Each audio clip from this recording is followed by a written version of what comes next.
کہ مجھے میرے بیٹے کا فون آیا لندن سے کہ مجھے لڑکی پسند آ گئی ہے، تو کہتے ہیں کہ میں نے کہا کہ مولویوں کے چکر میں نہ پڑنا، جاؤ اسے اور رکھ لو۔ یعنی نکاح کو بھی انہوں نے آج ہم بات نہیں جائیں گے عبدالستار ایدھی صاحب کے، جو اللہ رب العالمین کے ہاں پہنچ چکے ہیں۔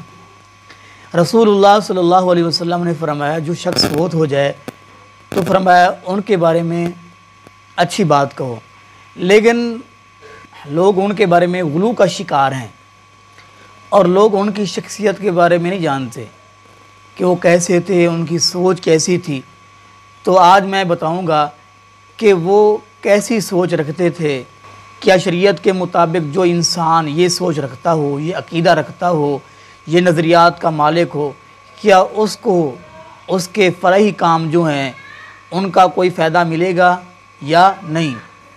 عبدالستار ایدھی صاحب جو ہیں، ان کے خیالات، ان کا عقیدہ، ان کے نظریات آپ سن کے یقیناً حیران ہوں گے اور آپ سوچنے پر مجبور ہوں، کیا ایسا بندہ اللہ کا پیارا یا اللہ کا محبوب ہو سکتا ہے؟ نومبر 2012 کی بات ہے، عبدالستار ایدھی صاحب نے ایک میگزین کو انٹرویو دیتے ہوئے کہا کہ میرے نزدیک اسلام کے 6 ارکان ہیں، اور یہ اب سب لوگ جانتے ہیں کہ اسلام کے 5 ارکان ہیں۔ یہ اللہ کے نبی صلی اللہ علیہ وسلم نے ارشاد فرمایا، اور یہ کہتے ہیں کہ میرے نزدیک اسلام کے 6 ارکان ہیں، اور میرے نزدیک سب سے اہم رکن جو اسلام کا ہے وہ حقوق العباد ہے۔ یہاں اصول کی بات ہے کہ حقوق اللہ ادا کیے بغیر حقوق العباد کی آخرت میں کوئی اہمیت نہیں۔ یعنی جو شخص نماز نہیں پڑھتا، روزہ نہیں رکھتا، ان چیزوں کا منکر ہے، اور وہ حقوق العباد جو اللہ کے بندوں کے حقوق ہیں وہ ادا کر رہا ہے، تو اصولی بات یہ ہے، دین کی بات یہ ہے، اور یہ انصاف کی بات ہے کہ اس کو آخرت میں کوئی فائدہ ملنے والا نہیں ہے۔ اس کا میں ثبوت بھی آپ کو دوں گا آپ کے فرمان مبارک سے۔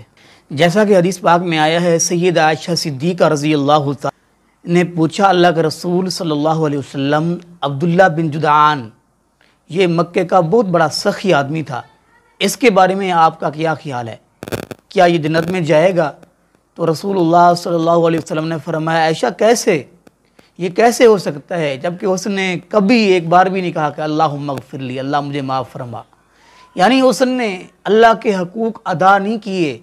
حقوق العباد، وہ اللہ کے بندوں کی خدمت کرتا تھا تو ٹھیک ہے، سخی تھا، حقوق العباد وہ ادا کرتا تھا، لیکن حقوق اللہ کو اس نے کبھی نہیں ادا کیا۔ جیسا کہ اللہ تعالیٰ کا سب سے بڑا حق ہمارے اوپر توحید ہے، اللہ تعالیٰ کو اکیلا مانا جائے، اللہ کی عبادت میں، اللہ کی ذات میں، اللہ کی اسماء و صفات میں۔ تو اللہ کے نبی نے فرمایا یہ کیسے ہو سکتا ہے کہ وہ جنت میں پہنچ جائے؟ اور دوسری بات، مشہور صحافی اوریا مقبول جان کہتے ہیں کہ میں اور ایدھی صاحب ایک مجلس میں اکٹھے ایک ساتھ تھے، نماز کا وقت ہوا تو میں نے کہا ایدھی صاحب اٹھیں نماز پڑھ لیں، تو کہتے ہیں کہ میں آپ کا دل رکھنے کے لیے اٹھتا ہوں، نماز پڑھ لیتا ہوں، لیکن میں اس کو کوئی چیز نہیں سمجھتا۔ جو اللہ کے سب سے بڑے فریضے کو، اللہ کے سب سے بڑے حق کو کہے کہ میں اس کو کوئی چیز نہیں سمجھتا، کیا ایسا بندہ اللہ کا پیارا یا اللہ کا محبوب ہو سکتا ہے؟ یاد رکھو، جو اللہ کا یار نہیں، اللہ کا دوست نہیں، وہ ہمارا بھی نہیں ہو سکتا۔ اور تیسری بات، ایدھی صاحب کو حج کا خیال بھی آیا رمی جمرات کے وقت، یعنی کہ جو وہاں وہ بنے ہوئے ہیں پلیئر، شیطانی مقام ہیں، تو وہاں جب ان کو حاجی کنکریاں مارتے ہیں، کہنے لگے کہ یہ عبث کام ہے، نعوذ باللہ، تو پاکستان میں شیطان کم ہے، وہاں جا کے میں ان کو کنکری مار لوں گا۔ یعنی یہ حالت دیکھیں اس صاحب کی۔ ایدھی صاحب نے ایک بیان میں کہا کہ میں 6 مہینے بعد نہایا ہوں، لوگ اندر سے میلے رہتے ہیں، باہر سے پاک صاف ہو جاتے ہیں، وہ پانی ضائع کرتے ہیں، اس لیے میں 6 مہینے بعد نہایا ہوں۔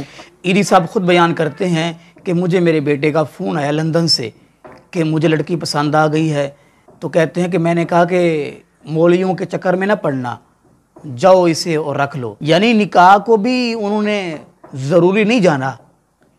رسول اللہ صلی اللہ علیہ وسلم نے ارشاد فرمایا، النکاح من سنتی من رغبا عن سنتی فلیسا منی، فرمایا نکاح میری سنت ہے، جس نے میری سنت سے اعراض کیا، منہ پھیرا، فرمایا اس کا میرے ساتھ کوئی تعلق نہیں ہے۔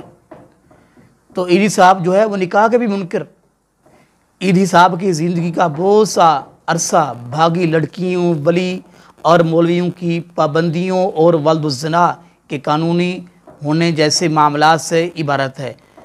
محل نظر بات یہ ہے کہ ایدھی صاحب سوائے حق مہر کے کسی پابندی کے قائل نہیں۔ ایدھی صاحب وہ شخص ہیں کہ جنہوں نے کہا تھا کہ عید الاضحیٰ کے موقع پر گلیوں میں بہت سارا گند اکٹھا ہو جاتا ہے، تو اس کی کوئی ضرورت نہیں ہے، یہی پیسہ ہم غریبوں کو دے دیں۔ استغفر اللہ۔ ان سب باتوں سے بڑھ کر ایدھی صاحب نے صرف زانی لوگوں کی حوصلہ افزائی کی اور زنا کو عام کیا۔